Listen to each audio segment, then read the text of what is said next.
Olá, queridos leitores! Hoje eu tô aqui com mais um review de um livro muito bom da Hannah Arendt sobre a violência. E, Maria, sobre o que é esse livro? É sobre violência. Brincadeiras à parte, esse é um livro muito bom, muito sério e que traz essa temática mesmo da violência de forma para analisar mesmo assim profundamente essa questão que pra gente muitas vezes é banalizada, naturalizada no nosso dia a dia. Então, para isso temos que quebrar essa questão, como por exemplo, a gente vendo no dia a dia, vendo no jornal, vendo notícias, muitos absurdos que acontecem e a gente está acostumado com isso, né? A ver esse tipo de coisa. Então ela passa a estudar cada momento da história disso e traz nesse livro aqui. Então eu vou fazer um resuminho para vocês do que ele fala, de como é a abordagem. O livro ele é dividido em 3 capítulos. Então eu vou separar também para explicar para vocês. Nesse vídeo eu vou falar do primeiro capítulo, tá? Não é um livro muito grande. Também tem aqui uma parte que é, né, o prefácio. Aqui depois também tem o apêndice dela explicando algumas coisas, um outro texto de um cara falando. Então, no fundo, o livro não é tão grande, mas ele consegue falar muita coisa. Então, vamos lá.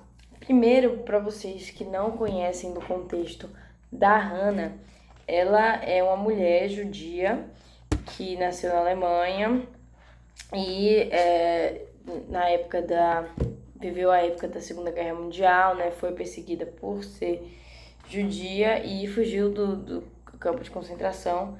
Foi para os Estados Unidos, estudou lá, depois virou professor, escritor e filósofa, né? E é muito reconhecida atualmente.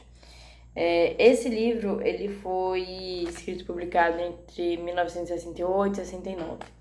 E nesse contexto histórico, para vocês se situarem, por que ela tá tão ligada a essa questão, o que estava acontecendo? Muitas guerras, revoluções, as guerras entre as superpotências, né? A Segunda Guerra Mundial em si, né?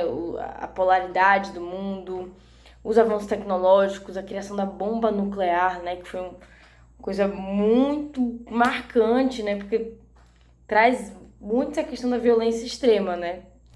E ela traz um olhar muito diferente, né, sobre a violência, que não tinha sido tratado por nenhuma outra pessoa antes, né? Então ela questiona mesmo e traz uma visão diferente de muitas pessoas que associavam muito a violência e o poder, e ela quer exatamente o contrário, separar essas duas coisas. As duas coisas não estão andando juntas. Ela quer trazer, na verdade, a ideia do contrário. Uma coisa tira a outra.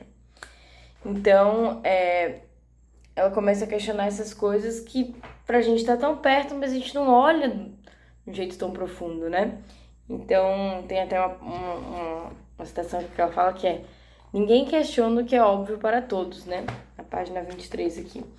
E eu acho que é exatamente isso. Eu acho que ela traz, é interessante porque ela traz algo que a gente não olha desse jeito, né?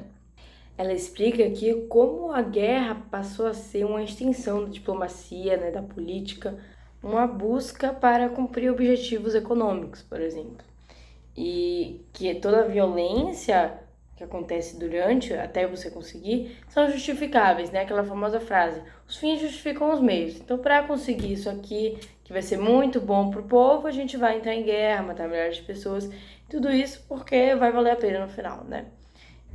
Pelo poder, né? Que muito, o que a gente discute muito, que ela traz muito, é esse conceito do poder, de como esse poder é adquirido. E muitas vezes as pessoas sempre acreditam ser através da violência, né? Então há essa glorificação da violência. Tem até aqui na página 26, ela cita, né, o Mao Tse Tung, que fala: poder brota do cano de uma arma, né? Então muitas pessoas têm essa visão. Uma questão muito interessante que eu acho que ela traz é como muitas pessoas que seguem e defendem essa violência, na verdade, seguem muitas doutrinas, pseudociências como um refúgio confortável, de seguir naquilo acreditando, mesmo sabendo que muitas vezes são claramente contraditórias, né? Ou não fazem um sentido científico, por exemplo, mas as pessoas escolhem acreditar nisso em busca desse poder, por exemplo. Um tópico muito importante que ela trata é como isso tem se alastrado cada vez mais com o avanço tecnológico, né? Por exemplo, a grande questão da arma nuclear, né?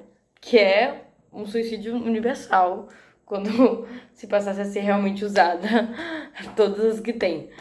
E essa geração dela, né, a seguinte, tem sido a primeira geração a crescer sobre a sombra da bomba atômica, né?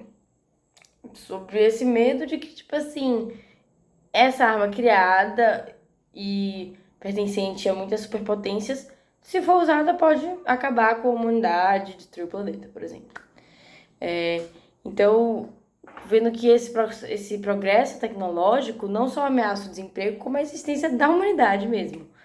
Então, ela brinca como, por exemplo, a frases que a gente tem costume de usar atualmente. Ah, se o mundo não acabar antes. Ah, vamos fazer isso. Se o mundo não acabar antes, eu estiver viva ainda, né? Se o mundo não tiver explodido, se uma bomba nuclear não tiver matado todo mundo, né? Então é uma brincadeira que por trás tem um medo e toda uma ameaça que essa população, essa geração tem sido afetada. E ela traz uma citação do Spender que eu achei muito interessante, que é: o futuro é como uma bomba relógio enterrada, cujo tic-tac soa no presente. Então esse constante, tipo assim, tensão, pressão. E ela fala que por conta desse surpreendente desenvolvimento das ciências naturais, no século XIX, a crença irracional universal é que o progresso é ilimitado. Então, visto tudo isso, a reflexão dela em questão da violência mesmo é que a força e a violência são técnicas de controle social e persuasão que funcionam a partir do apoio popular. Todas essas pessoas que acabam apoiando isso vão gerar um ciclo infinito de mais violência, né? E ela traz muito Karl Marx, por exemplo, que considera o Estado um instrumento de violência sob o comando da classe dominante. E destrincha sobre como toda a organização da sociedade acaba gerando mais violência. Por exemplo, a hostilidade dos trabalhadores em todos os países. Como o homem ele é manipulado pela coerção física, pela tortura, pela fome. Então tudo isso que, como Marx fala, o Estado, ou então, de forma geral, a classe dominante, essas superpotências, esse poder que eles exercem sobre nós, né, de certa forma, vem um pouco através dessa violência, né? Ou a falta que ela tenta trazer, que é por conta da falta de poder, né? Por eles quererem esse poder mais ainda, eles exercem violência. E aí, por conta de todo esse cenário, uma coisa que ela cita muito é que tem cada vez mais acontecido rebeliões estudantis, sendo um fenômeno global, e muitos movimentos de luta contra essa violência, mas que também, de certa forma, usam a violência, né? Com muitos, quando são mais radicais, enfim.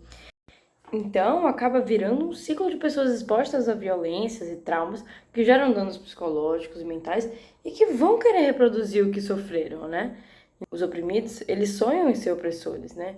Ou uma frase que a gente usa mais no dia a dia: os últimos serão os primeiros, que é uma coisa que a gente quer quando a gente quando a gente é o último, a gente quer a esperança de que a gente vai estar numa posição melhor, com mais poder acima dos outros em algum momento, né? Que essa situação vai virar, o jogo vai virar, entendeu?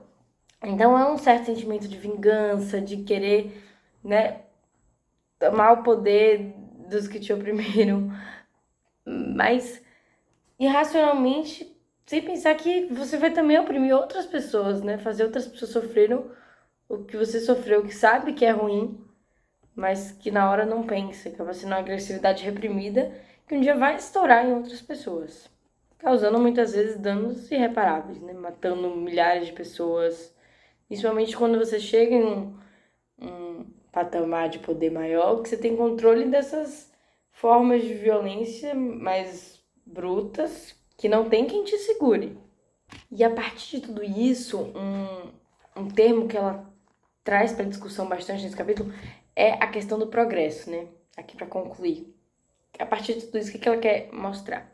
Primeiro, ela traz que no século XVII, por exemplo, o progresso era definido mais como uma acumulação de conhecimento ao longo dos séculos. Já no século XVIII, a educação da humanidade, né? E aí ela começa a refletir uma coisa que eu achei muito interessante, que eu também já parei para pensar, que se você parar para pensar, para um ser individual não faria sentido, o progresso não faria sentido, porque ele próprio muitas vezes vai morrer antes de obter os resultados, né? Mas para esse nosso entendimento da raça humana, que é muitas vezes o diferencial dos outros animais, é que o progresso faz sim sentido, né? Passar o seu conhecimento para o próximo, para que ele possa melhorar ainda mais, né? O seu avanço, né? E fazer com que uma comunidade toda se beneficie no futuro, na próxima geração, mesmo que você não esteja aqui para ver isso, né? Isso é uma coisa muito interessante, muito boa do ser humano, por um lado. Mas também muitas vezes tentando acelerar esse processo para que a gente consiga viver essas transformações, gera muitas vezes violência ou desgaste do meio ambiente em excesso, que é de certa forma uma violência contra o meio ambiente também.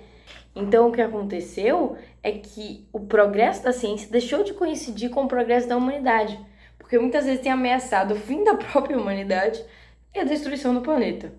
Porque apenas as próximas gerações terão a sorte de habitar a construção completa.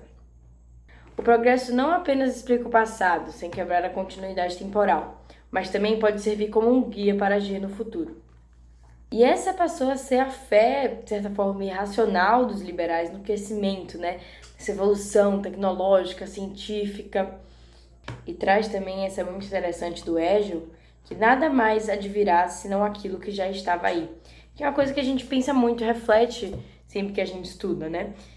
Ninguém começa do zero, ninguém inventou algo do zero. Sempre a gente passou do avancinho, ó, degrau por degrau, tijolo por tijolo, do que fizeram antes, né? Então, com essa ideia, eu tive uma ideia para melhorar isso aqui.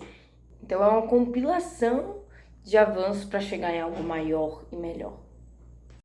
Bem, gente, é basicamente isso que ela traz de conteúdos nesse primeiro capítulo do livro. Muita coisa, hein? E agora eu vou deixar esse finalzinho só para eu fazer algumas criticazinhas ou trazer mais algumas coisas que eu percebi nessa leitura para passar para vocês também, para ver se vocês se identificam ou se vão começar a ler, já se prepararem para isso. Eu vou confessar que eu achei muitas partes da escrita da Hannah um pouco confusa, um pouco difícil de ler, às vezes a gente se perdia, às vezes ela falava muitas coisas ao mesmo tempo, embalada, ou falava de uma coisa, depois dava uma volta e voltava para o mesmo assunto. Então teve horas que eu não entendia muito o que ela estava falando, tinha que reler de novo, e algumas vezes é só, tipo assim, tem que passar mesmo, não entendeu, mas aí depois aos poucos você vai continuar lendo e vai conseguir entender um pouquinho mais. Então eu tive um pouco de dificuldade, mas também confesso que eu não tenho muito contato com esse tipo de leitura. Então talvez se você tem o costume de ler livros assim, também não é muito difícil, né? Eu já li outros bem piores. Ela tenta trazer uma abordagem um pouco mais acessível, mas ainda continua usando algumas coisas, algumas palavras também que eu não sabia o que era, uns termos que a gente não entendeu. Mas nada que um pouco de pesquisa e leitura de novo não resolva, né? Mas uma coisa também que eu percebi nesse primeiro capítulo, como ela estava introduzindo, ela acabou enxurrando de citações de filósofos, escritores.